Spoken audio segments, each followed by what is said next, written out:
And finally, new rule, there's a price to pay for forgetting history, which actually is a very old rule. Those who forget the past are condemned to repeat it. I know millennials and Gen Z were raised to believe that anything that happened before they came along isn't worth knowing, but in the case of people of the state of New York versus Donald Trump, it just might be. Because this whole going after the president for fucking around thing, I've seen this movie before. It was called Kill Bill. And America did not like it the first time. You see, back in the 90s, President Bill Clinton had a fling with a White House intern named Monica Lewinsky, and the Republicans exposed him as a dirty, filthy, disgusting sex doer. And when they were done with him, he had an approval rating of 73%.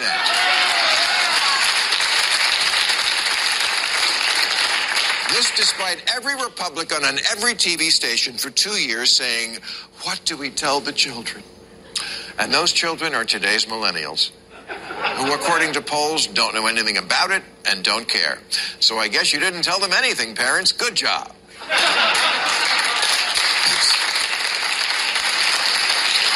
It's funny how the Republicans now don't care at all when their kid asks, "Mommy, what's up with Donald Trump and the lady who starred in Tzitzigel?" Yes, that is real. And as I watch the circus around our latest horny ex-president who loves fast food and hung out with Jeffrey Epstein, it seems worth asking the Democrats, having gone through this yourselves, what don't you get about sex scandals don't work on presidents? Because no matter what the underlying legal reasons are that underpin a sex scandal, to the average person, it's just always going to be about sex. Nothing can compete. Law is boring. It's the constitutional equivalent of golf.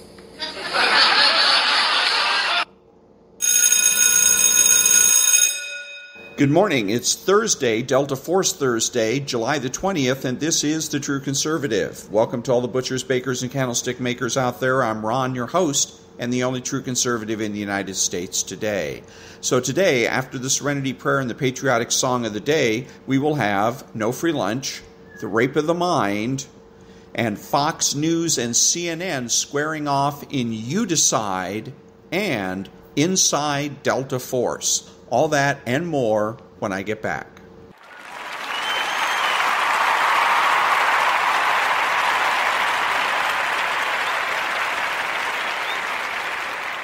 God, grant me the serenity to accept the things I cannot change, the courage to change the things I can, and the wisdom to know the difference. Amen.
Thank you. And now there's No Free Lunch, 250 Economic Truths by David-Bahnsen. At least in the United States, most economic resentment is not directed towards billionaires or high-roller financiers, not even corrupt ones. It's directed at the guy down the hall who got a bigger raise. It's directed at the husband of your wife's sister because he earns 20% more than you do. Tyler Cowen.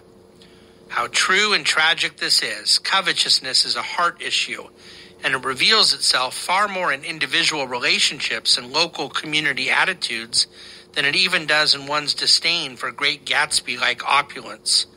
It is not remedied by your friend having his pay cut, but it is also not remedied by your pay going higher. It is remedied by your faithful obedience to the commandment, thou shalt not covet.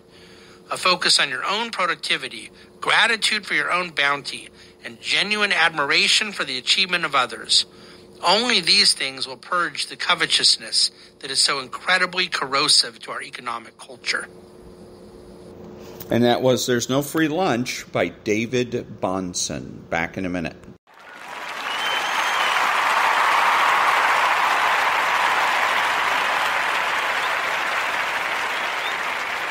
Thank you. So who is the true conservative? He is the person that has the courage of his convictions and is confident in what he knows. He is the person that understands that culture trumps politics.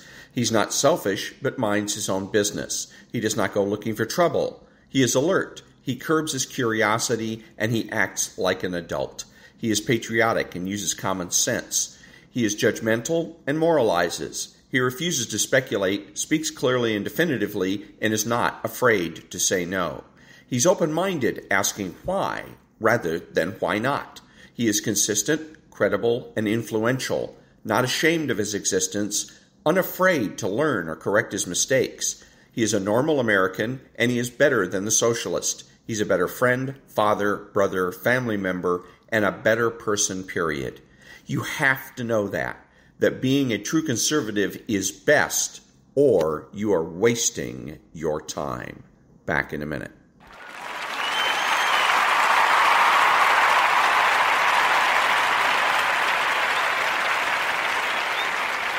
Thank you. And now, the rape of the mind.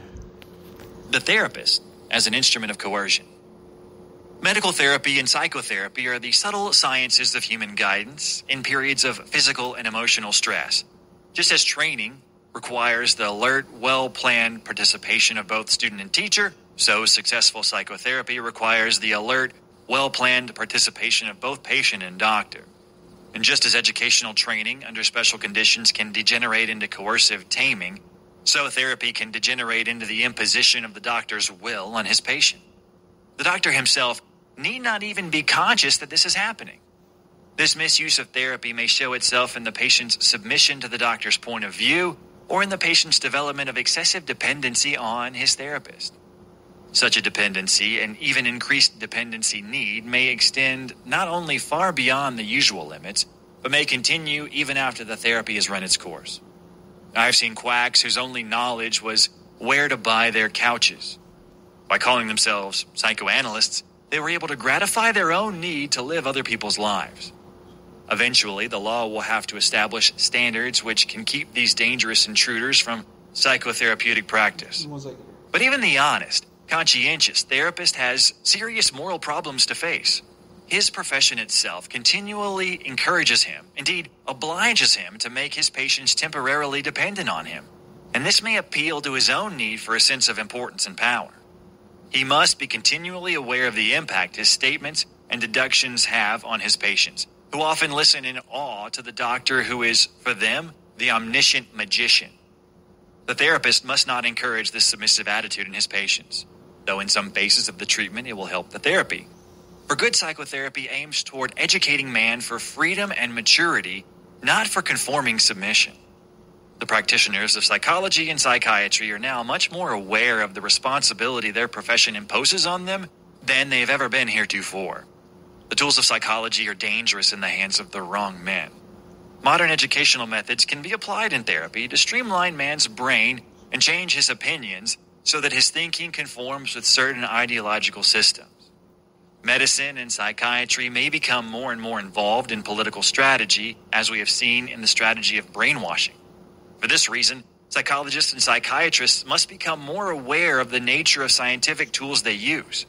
The emphasis on therapeutic techniques, on students knowing all the facts and the tricks, the overemphasis on psychotherapeutic diplomas and labels lead actual therapy toward conformism and rationalization of principles that are in contrast to the personal sensitivity needed. Our critical and rational faculty can be a destructive one, destroying or disguising our basic doubts and ambivalences born out of tragic despair, that creator of human sensitivity. The danger of modern psychotherapy and psychology It is the tendency toward formalizing human intuition and empathy, and toward making an abstraction of emotion and spontaneity. It is a contradiction to attempt to mechanize love and beauty. If this were possible, we would find ourselves in a world where there is no inspiration and ecstasy, but only cold understanding. Every human relationship can be used for the wrong or the right aims. And this is especially true of the relationship of subtle unconscious ties which exist between psychotherapist and patient. This statement is equally true for medicine in general. The surgeon, too, thrives on strong ties with his patients and their willing submission to his surgical techniques. Freud gave us the first clear explanation of what happens in the mind during prolonged mental contact with a human being. He showed that in every intensive human relationship, each participant reacts, at least partially, in terms of the expectations and illusions he developed in his own childhood. As a result, prolonged therapy, based on the principle of utter freedom of expression, provides as much opportunity for transference of private feelings for the doctor as for the patient. The doctor is not careful, or if he does not understand this mutual transfer of hidden emotions, or if, in his compulsive zest to explain everything, he is too coercive, he may force the patient into acceptance of his point of view, instead of helping the patient arrive at his own. This can become mental intrusion of a dangerous kind. Experiences in therapy have taught us that faulty technique can give the patient feelings of being bogged down. Sometimes patients feel as if they have to remain living in a servile submission to the doctor. I have seen whole families and sects swear by modern witch doctors. No wonder that sound psychoanalytic instruction requires the therapist to submit himself for years to the technique he is about to apply to others, so that, armed with the knowledge of his own unsound, unconscious needs, he will not try to use his profession to mastermind other people's lives. Various psychological agencies with their different psychological concepts and techniques, such as family counseling, religious guidance, management counseling, and so forth, can easily be misused as tools of power. The goodwill that people invest in their leaders, doctors, and administrators is tremendous and can be used as a weapon against them. Even modern brain surgery for healing the mind can be misused by modern dictators to make zombies out of their competitors. Psychology itself may tend to standardize the mind, and the tendency among different schools of psychology to emphasize orthodoxy increases unwittingly the chances for mental coercion. If you don't talk my magic gobbledygook, I have to condition you to it. It is easier to manipulate the minds of others than to avoid doing so. A democratic society gives its citizens the right to act as free agents. At the same time, it imposes on them the responsibility for maintaining their freedom, mental as well as political. If, through the use of modern medical, chemical, and mechanical techniques of mental intrusion, we reduce man's capacity to act on his own initiative, we subvert our own beliefs and weaken our democratic system.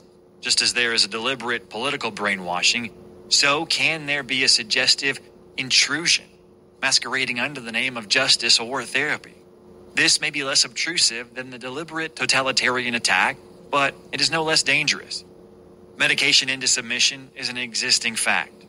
Man can use his knowledge of the mind of a fellow being not to help him, but to hurt him and bog him down. The magician can increase his power by increasing the anxieties and fears of his victim, by exploiting his dependency needs, and by provoking his feelings of guilt and inferiority. Drugs and medical techniques can be used to make man a submissive and conforming being. This we have to keep in mind in order to be able to make him really healthy and free. And that was the therapist as an instrument of coercion, and it's particularly relevant in today's society because there is a lot of therapy or therapists and therapy going on, particularly when it comes to raising our children. We're encouraged as parents to take our children to a therapist as soon as possible. Teachers encourage us to do it, and others. And those then therapists then can be an instrument of coercion. Back in a minute.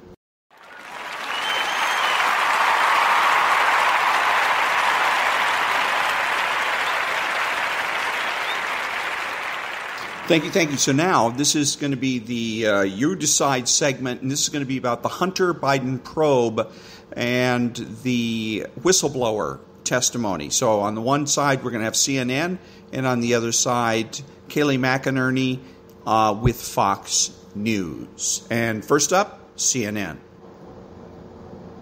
IRS Special Agent Joseph Ziegler joins us now. Thanks so much for being here. We appreciate it. Let me start with just the big picture here. What is your main allegation you're making about this investigation into Hunter Biden? Well, I wanted to thank you so much for having me on your show. I think it's important that your audience hears essentially what I presented, facts, yesterday in my testimony.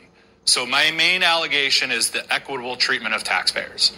We have to treat every taxpayer the same in investigating our cases with Department of Justice. And I think that's important, that everyone understands that to have a fair justice system, we need to treat people the same.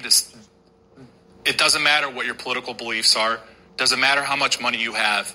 Everyone should be treated the same. Right, and the suggestion is that Hunter Biden was given special treatment and the U.S. attorney did not proceed as aggressively as he would have had Hunter Biden been someone else. So David Weiss, as you know, the U.S. attorney, said in a letter to Judiciary Committee Chairman Jim Jordan, quote, "I have been granted ultimate authority over this matter, including responsibility for deciding where, when, and whether to file charges." I read that earlier. It wasn't just in this letter. He said it in multiple letters. Do you think he's not telling the truth? So I don't know his intentions with what he stated there, but what I can tell you is the facts. I know, based on conversations I had with assigned prosecutors, that he went to the Washington, D.C. U.S. Attorney's Office, bringing the case there. They told him no. He had to... He wanted to charge Hunter Biden here in D.C., you mean? So he wanted to bring the case there in D.C. to charge for the 2014 and 2015 tax years. They told him no. And I think it's important that in his letter he said that his authority is geographically restricted to the District of Delaware. And if he needs to go outside of that, he needs to ask to partner with these other U.S. attorneys' offices. And if they say no, then he needs to ask for that special attorney authority. And he was assured that. Special counsel authority. No, he says special attorney authority. And I think it's important that you understand that they haven't turned over a document that says, here's the letter where we gave him the special attorney authority. And all we're trying to do is say that if this were anyone else, if this were Joe taxpayer, he would be getting a much different treatment than what was at place here. Well, you're saying that there would be other charges in other jurisdictions. Is that what I'm taking from this? So the prosecutors assigned to this case, because he was charged. I mean, he did have a plea agreement, and he is going to go before a judge. I mean, it's not like he's not facing anything. I'm not excusing it, but I'm just saying there are these allegations, and he is going to face a courtroom proceeding, etc. So the four assigned prosecutors of the case agreed with recommending felony and misdemeanor tax charges for Hunter Biden. David Weiss also agreed with that, and I know that from a meeting that I had with him in late August, early September. And on top of that, you have David Weiss essentially, so they all agreed to charging the felony and misdemeanor. So DOJ policy on this is that their tax policy is that if you have a felony with a misdemeanor, you have to charge the felony, and that's to prevent inequitable treatment of taxpayers. And they didn't do that, is what you're saying. And according to the charging document, they only charged 2 misdemeanors, and one of those tax years related to 2018. So let me just give you an opportunity to respond to some of the things that Democrats on Capitol Hill are saying. First of all, they're saying, why would a Trump-appointed U.S. attorney, David Weiss, lie? So I have no idea what his motives or what his beliefs are. All I can do is present the facts to Congress, and it's for them to determine, and the American people and the administration to make the proper decision on how to move forward. So let me ask you another question. So you're a 13-year veteran of the IRS, is that correct? I am. Okay. Is this the most high-profile, most potentially politically sensitive case you've ever worked on? Yeah, I would say so. And when you say that you saw abnormalities in this case, like what other cases are you comparing it to? Just the normal Joe taxpayer case? So I'm actually working an even bigger case than this. Not as sensitive as this, but an even bigger case than this. And I can tell you the assigned prosecutors in that case have not acted anywhere near what we were going through, being constantly hamstrung, not following normal process. The storage unit location that we wanted to do the search warrant on. I think that it's important for people to understand that We had a plan to move forward. Even David Weiss agreed with that plan. But then they were at the same time telling defense counsel that we know about this storage unit and that you need to turn over the records. So we were relying on him and his counsel to turn over those records to the government versus us going and getting those records. So you testified yesterday you wanted to interview President Biden's grandchildren, Hunter's grown children, right? Mm-hmm. They're adults. But you were told no, you couldn't.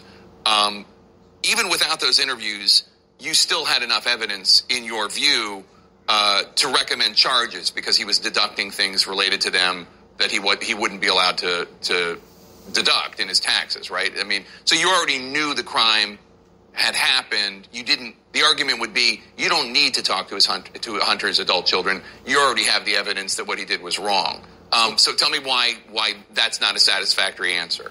So when we work our tax cases and it's an expense that is deducted as a business expense on someone's tax return, you have to essentially presume that that's a business expense until you prove that it's not. So part of it is going to the third party to get those records. That's one step.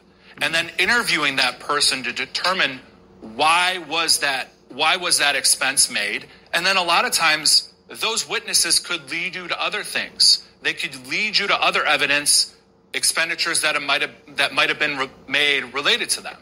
So obviously it's a politically sensitive case, and I don't disagree with you that theoretically everybody should be treated equally before the law and in investigations like this. One question I have is, because we hear Democrats saying this, that you and Shapley have not produced any evidence of criminality by President Biden. Is that, when they say that, is that correct? So what I can tell you and what we stated yesterday, we are working with the House Ways and Means. We are... To get President Biden's taxes? No, we are working with the House Ways and Means to any records that Congress has asked for related to this investigation. We are working through the process. They can vote on whether or not to release those to the full Congress.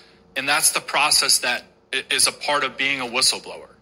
So this was cited, and you were called before the committee because they're talking about, the House Republicans are saying that the federal government has been weaponized against conservatives and Republicans. They give any number of examples of there being very aggressive treatment of Republicans and, in their view, in their characterization, kid glove treatment for Democrats. You are a self-described Democrat. You worked at the IRS for 13 years.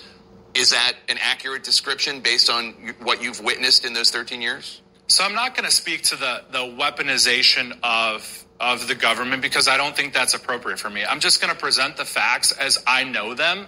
I think one of the big things that I mentioned yesterday was we need to have an independent attorney with authority to come in here and see and make sure that things were done correctly to the law. And I think it's important that there may be ancillary offshoot cases from this that are sensitive, that need to be investigated appropriately, that may not have venue in Delaware, so we don't run into that same exact problem. And that's all I'm trying to say, is that we need to have someone in there to look at that. Do you know of criminal charges against Hunter Biden that were not filed, that definitively there is evidence, proof that they should be filed, that he should be facing justice for? So again, meeting with the assigned attorneys, and that included Department of Justice tax attorneys, all agreed for felony and misdemeanor tax charges related to 2017, 2018, and 2019.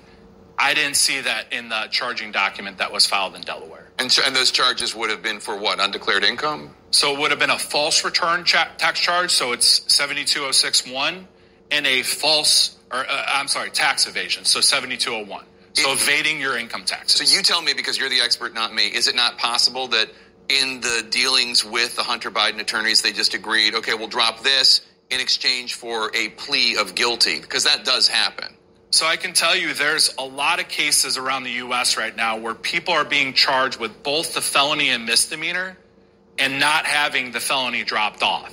So I think it's important that it's in the tax manual, their policy that states that if you have the felony and you have the evidence there and there's also a misdemeanor. You have to charge the felony in order to not have an equitable treatment of taxpayers. And so in your mind, should Hunter Biden be sentenced to jail, sentenced to prison? Is that what you think justice would look like based on the crimes committed? So again, I'm not here about Hunter Biden. I'm here about the bigger picture of all of this. I blew the whistle because I saw inappropriate things being done throughout this investigation.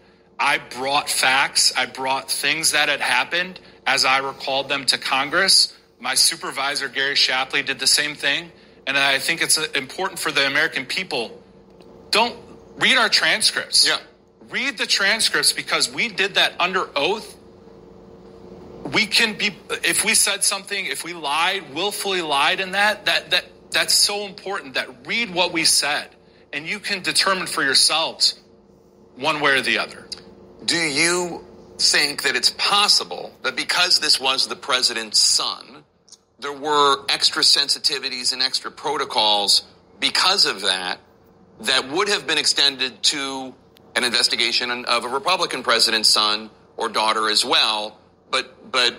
And since this is the highest profile, biggest, most sensitive investigation you ever were part of, you weren't used to that, but that really is just generally what happens when it has to do with any powerful family, any powerful, and again, I'm not excusing it, but I'm just saying, like, I'm wondering if this is just how, like, the DuPonts would be treated, or, because you're from Delaware. I'm from Georgia. Oh, okay. But you're working in Delaware. You know what I'm saying? Like, that any powerful family might be treated with kid gloves like this. Again, I'm not saying that's right, but that maybe that's what happened.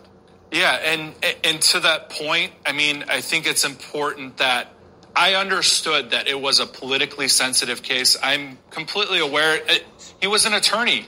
Records had to go through a filter review, so I'm completely aware of all those problems, and that's why I think it's important that we have an independent attorney who has authority, so a special counsel, independent attorney, that can get in there and make sure that things are done correctly and that the proper charges are brought. That would restore faith in our justice system. Well, I know it's not an easy thing to be a whistleblower. I know it's not an easy thing to walk into the public and say things like this, and you're going to be attacked. You were attacked before. Okay, so that was CNN, and now Kayleigh McInerney and Fox News. We're now learning explosive new details surrounding the DOJ's Hunter Biden tax investigation and the alleged roadblocks that got in the way. In bombshell testimony to the House Oversight Committee yesterday, 2 IRS whistleblowers described an undeniable pattern of special treatment towards Hunter, and the Bidens as well. They said decisions in the case seem to be politically motivated, you think, and claim the Department of Justice and FBI repeatedly meddled in their investigation. Prosecutors did not appear to follow the normal investigative process, slow-walked the investigation, and put in place unnecessary approvals and roadblocks from effectively and efficiently investigating the case. The U.S. Attorney in Delaware in our investigation was constantly hamstrung, limited, and marginalized by DOJ officials. They were recommending for approval felony and misdemeanor charges for the 2017, 18, and 19 tax years. That did not happen here. Was there other evidence in this investigation that you were denied access to? Yes, there was. The Hunter Biden laptop. Democrats, they just shrugged off the claims coming from Joseph Ziegler and Gary Shapley, 2 veteran IRS investigators with outstanding records. They dismissed the hearings as nothing but a political stunt. Will this hearing help alleviate the racial disparity in the rates of the IRS audits? Black people are more prone to criminality. During the decades of lynchings that followed enslavement, we are here today because Donald Trump. Yes, Donald Trump. You are a stickler for the law. It reminds me of Les Mis. Oh my gosh, I won the lottery. You did, Donald Trump. It was like the irresistible word on their lips, Donald Trump. No, it is. And in that one soundbite, I thought that was about the Jason Aldean song. I thought they were talking about race and imagery and all that. Look, anything to get away from the substance. You said it before. And no matter what the topic, that is the mode of operandi. for Democrats right now. Yeah. Kick the can down the road. They just want 24 to get here. Do whatever they're going to do with Biden or his replacement. Just don't talk about anything that could actually hurt anybody. Right, and this is what's concerning, is there are two options here. Someone is lying. It's either the whistleblowers, who are career IRS officials, one of whom was so trusted that he was appointed to lead the Hunter Biden tax investigation in the first place, and the other one who is a self-described Democrat, or it's Attorney General Merrick Garland, who swore under oath before Congress that his department did not interfere with this investigation in any way. Those two testimonies directly contradict each other. Someone perjured themselves under oath, and I'm kind of tired of just having these hearings about it. I kind of want to see congressional Republicans do something. I know some of them have flouted potentially impeaching Garland, but when is there going to be some action? Because this is a serious allegation, and we do need accountability moving forward. We learned about the centrality of Joe Biden here, 17 million. We want to get to that. But, Cheryl, I just want to point out we learned about Joe Biden's transition team being tipped off. Not Hunter Biden's, Joe Biden's. We learned about the WhatsApp message. They couldn't find the location data that would have put Hunter at Joe Biden's house. They weren't even allowed to access that data. Questions about Joe Biden stymied. His name came up, so Democrats changed the story. I think exactly. I go back to the 17 million because, look, I mean, those are transactions that are somewhere, and that's what James Comer is attempting to find. It is taking some time because, again, you need a forensic accountant to go through all of these bank records. It's multiple banks, and they also are really good with LLCs. We've talked about that. But on the other side, you're right. The transition team was given access to this investigation. And let's be clear here. Look at the end result, which has been called out of what Hunter Biden ended up with. A sweetheart deal with the gun charge. And anybody else that would have been facing those types of tax fraud violations that Hunter Biden was charged with would have been hit a lot harder. He got off the hook because of his last name. Oh, no, Cheryl. Hunter Biden, he was the victim. Watch this. There are more than 10 million Americans who have filed taxes but failed to pay them, the exact crime Hunter Biden is pleading guilty to. The vast majority of these cases are resolved administratively or through civil settlement. Based on my experience, I'm shocked that Hunter Biden was even charged with these crimes. If you look at the history of civil and criminal enforcement of tax issues, and just look at Roger Stone's case, he effectively did the same thing as Hunter Biden, and he simply paid a fine. So the fact that he's even taking a plea deal, in my mind, demonstrates a two-tiered system of justice against Hunter Biden, not at all in favor of Donald Trump or the Republicans. Doesn't anybody ever talk about the fact that Hunter Biden is different than anybody else because of his proximity to a powerful man, then Vice President Joe Biden? And also, he had a drug habit that made him vulnerable. And bribery and capitulation politically could be some trading on that name. I mean, all of that is part of the mix. That did make him vulnerable, but he was writing off sex, prostitution, and drugs. I mean, you might have an argument with the IRS about some write-offs on some travel, but you're writing off, tens of thousands of dollars of prostitutions, drugs, and sex. That was his world, Lars. And then you don't report almost $1 million in income. That's a crime. That's a felony. And to think that we're having an argument that Hunter Biden shouldn't be charged is ridiculous. One other point, the testimony is powerful because they're talking about investigating Hunter Biden, but not being able to investigate Joe Biden. You prohibit an investigation not because nothing's there. You prohibit it because something is there. They don't want these investigators to see the money that Joe Biden made, so they stopped it. I mean, it's a telltale sign. You played a clip of Jamie Raskin. He was the ranking member of the committee. He also said that this hearing is an example of the success of the American system. This is an atrocity. He did. He said this shows the success of the American system. By the way, it does not. It shows that it's corrupt, it's two-tiered, and that if you're Biden, you get one set of rules. If you're any other American, especially a Republican, you get a different set of rules. Yeah, and by the way, anyone facing the charges that Hunter Biden is facing would get, on minimum, 5 years in prison. That's the average prosecution for these kinds of crimes. Poor Hunter. He's a victim of a two-tiered system of justice, and no one believes that. Hey, everyone. Okay, so that was Fox News, and before that, CNN, both of them covering the Hunter Biden probe, more specifically the whistleblowers. You decide. Back in a minute.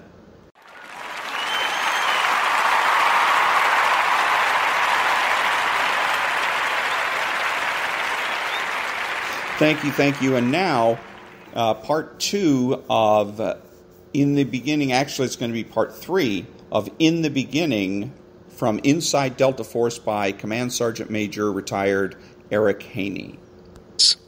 God willing indeed. I finished unpacking and then changed into running shoes and shorts and went out for a run. The afternoon was too beautiful to waste sitting around the barracks, gossiping like a bunch of old women. Summers in the southeast are pretty rugged affairs, but fall is usually a long season of glorious weather, and today was a perfect example, bright, sunny, and dry. As I went out the gate, the guy on duty nodded and said, "Have a good one." Have a good one must be the unit mantra, I thought, as I trotted away from the camp. The atmosphere of this place was so relaxed, I felt slightly uneasy. All could not be what it seemed. As I ran along and worked up a good sweat, I tried to imagine what this selection course would be like. But I had no frame of reference to make a determination. This was unlike anything I had seen in the Army. So far, it was just a bunch of guys gathering at an out-of-the-way camp, administered by what looked like a bunch of military hobos. I would just keep my mouth shut, my eyes and ears open, and respond to whatever came up. It's the system I'd always used in new situations, and so far it had served me well. Lost in the privacy of my thoughts, I trotted a few miles over the swelling, pine-clad hills, listening to the rhythm of my feet on the ground and the sound of air rushing in and out of my chest. Happily soaked in sweat, I turned about and made my way back to camp, where I waved to the guy at the gate, who replied with a nod and a smile. I headed for the showers, took my time cleaning up, and went to supper. The mess hall was full and noisy. I sat at a table with several guys from units in Germany. We had a few friends in common. They said about 50 guys had come over from Europe to attend selection. Looked like there was going to be quite a crowd. Chow was remarkably good for a field camp. I finished, turned in my tray and utensils, and went outside to read the bulletin board. It said, 14 September 1978, formation 0600 hours, uniform, boots, fatigues, soft caps, no berets, ID cards, and dog tags. Well, that was clear enough. No overload of information there. But some people would be pissed about the no berets part. I heard someone from the 101st Airborne Division ask a cadre member if we were restricted to camp. He was told there was no restriction. Just take your information from the bulletin board. No more and no less. A lot of guys won't be able to handle that. They'll be in the NCO club tonight and hungover or still drunk in the morning. Should be interesting. I lounged around outside for a while and talked with a few acquaintances.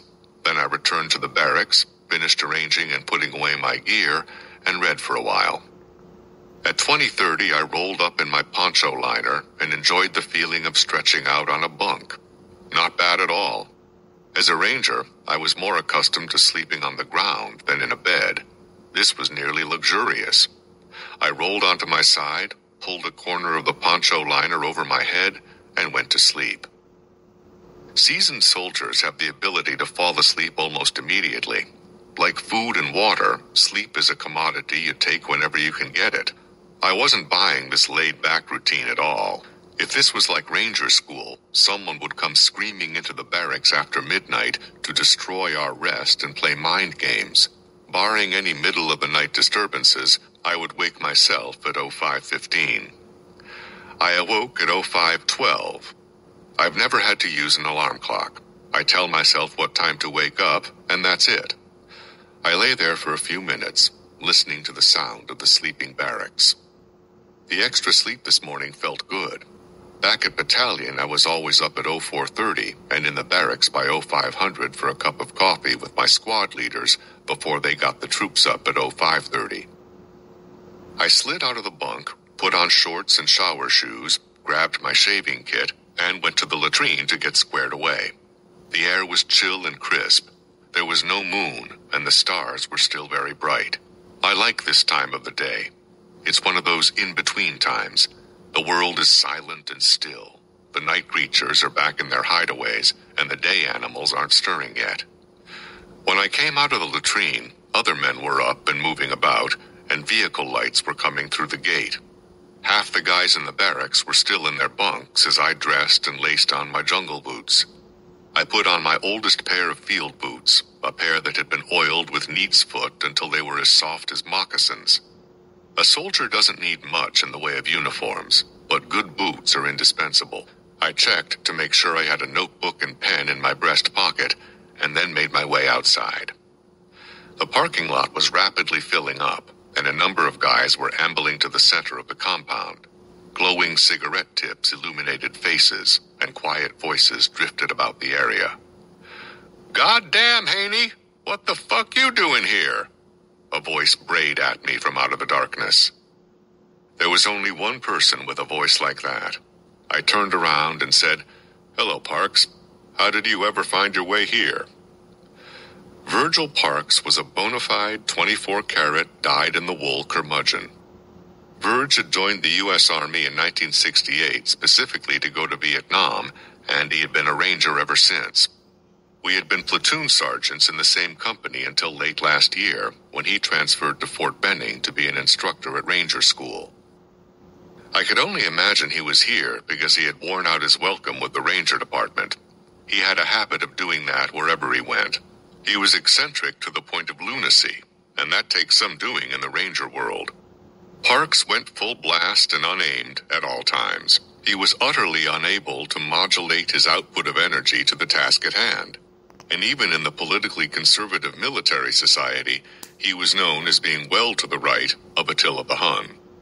He closed his eyes, tilted his admirable nose up in that peculiar fashion of his, and took a long drag off the cigarette he held between his thumb and forefinger. As always, I watched him in fascination. Nobody could make love to a cigarette like Staff Sergeant Virgil Parks. "Just thought I'd come and see what these yahoos are up to around here. Besides, the Ranger Department's turning into a bunch of pussies. They're even going to issue a candy bar every day to the little troopies in Florida phase during the winter classes just 'cause those assholes froze to death last year." There was nothing pussy about that tragedy. During the Florida phase of Ranger School, students received only one C ration a day. They were expending calories at a much higher rate than they were taking them in, and were already in a weakened state from the previous phases of the course. If the temperature of the swamp water they were constantly in fell too low, they were in real danger of hypothermia. It had happened during a particularly cold night on a patrol the previous winter. 23 men had gone into hypothermia on a night crossing of the Yellow River. 4 died in the swamps.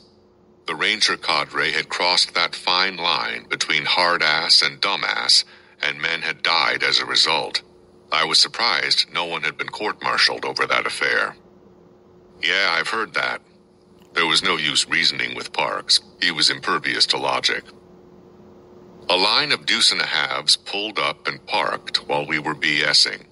At 2 minutes until 6, a guy with a clipboard in his hand walked out of the HQ shack. He was dressed in jeans and a t-shirt and wore a baseball cap. He stood at the edge of the crowd and looked at us dispassionately until everyone became quiet. "Fall in 4 ranks," he called. We shuffled into formation in about a minute. The 163 men gathered there stood at attention. "At ease. Listen up. Sound off when I call your name and get on the truck I've indicated. If your name's not called, stand fast and I'll get to you. Truck number 1.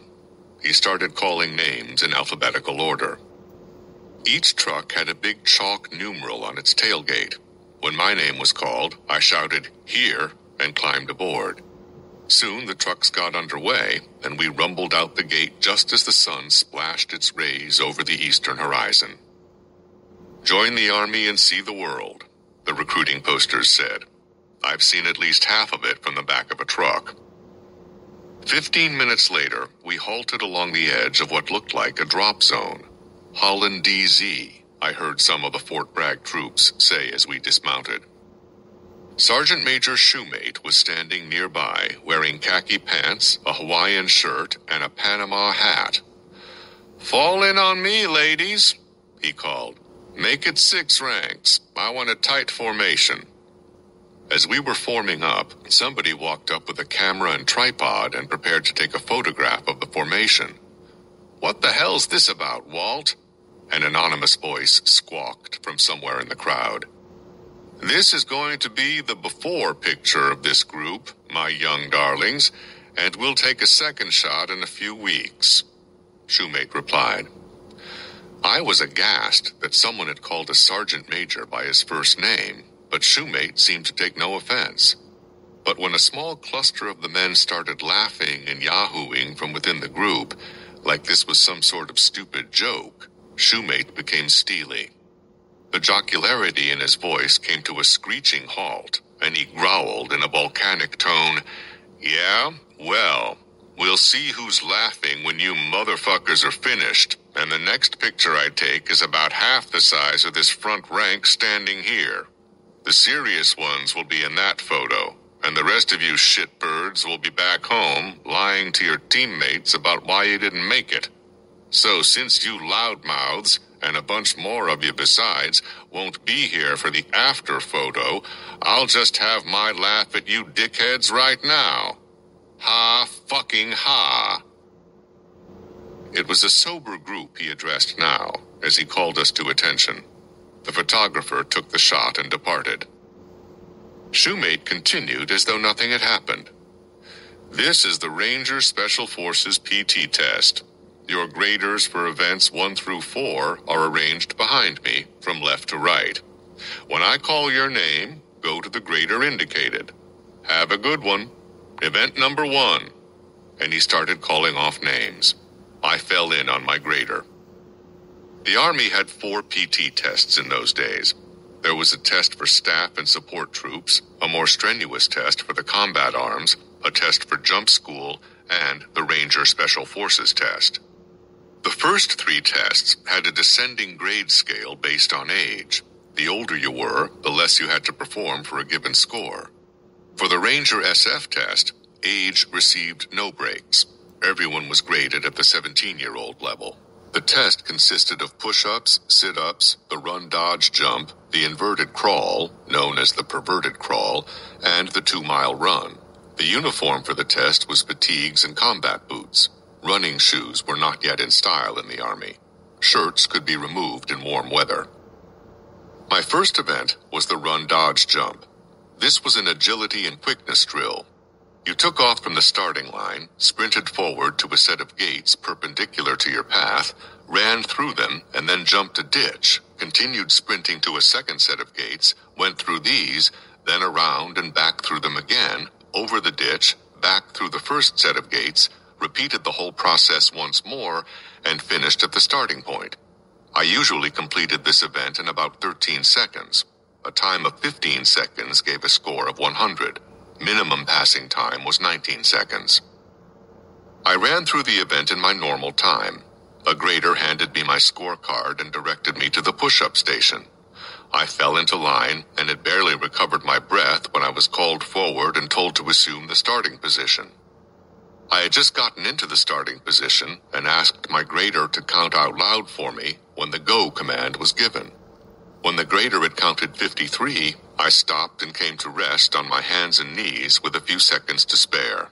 I had found that the easiest way to do this was to breathe like a runaway steam engine and do the push-ups as fast as possible.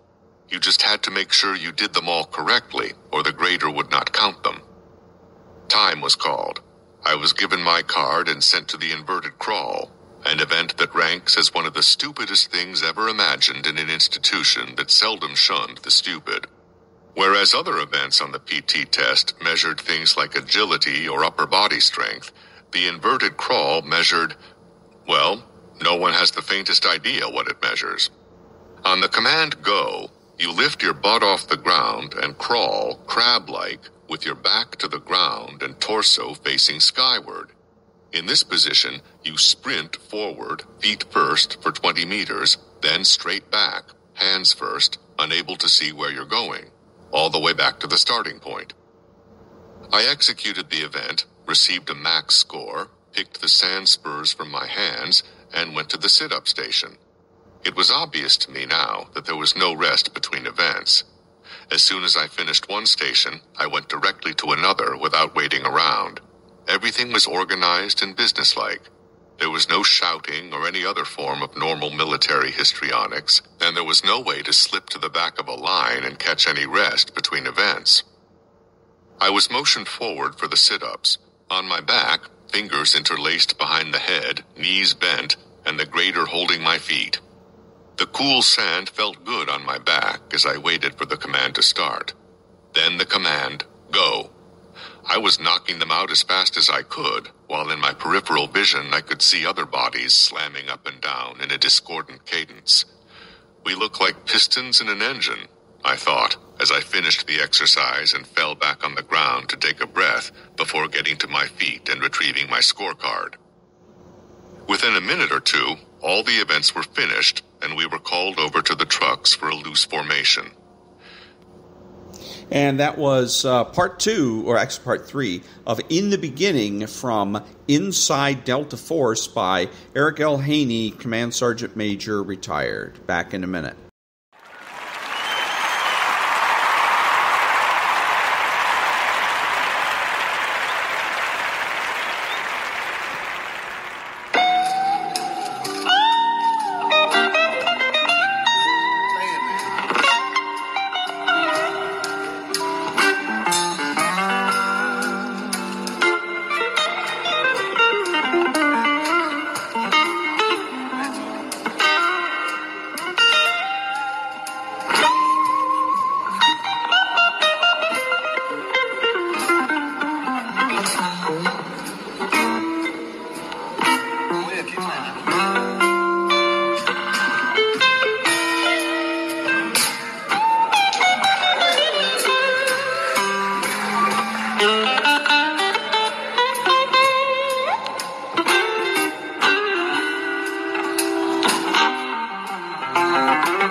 Thank you. I'm Ron, your host, and the only true conservative in the United States today, bidding adios to all of the butchers, bakers, and candlestick makers out there.